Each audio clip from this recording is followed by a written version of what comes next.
Priyanshu studio Bemetara. Mobile number है 9399345518। अरे कहाँ ले आए टुरी दिखे करेंसी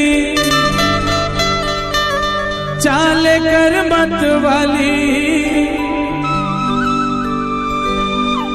हरे हरे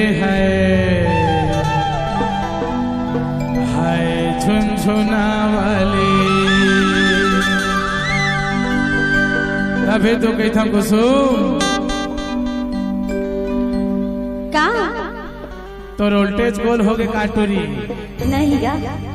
अरे कहाँ ले आए टूरी दिखे करे चाले कर मत वाली।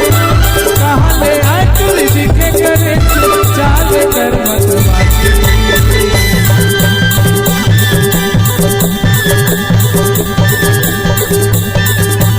हरे हरे हाय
हरे नखरा वाली हाय रे हाय रे हाय झुनझुना वाली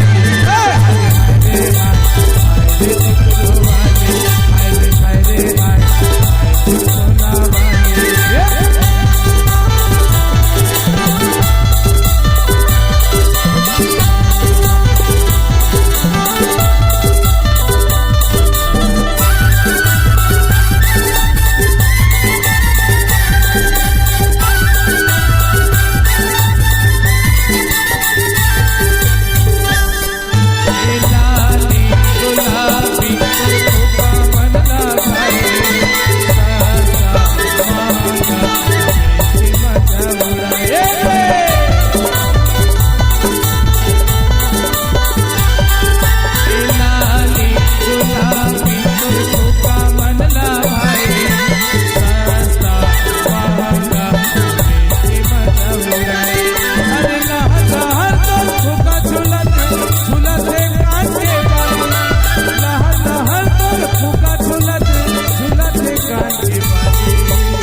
हाय रे हाय रे हाय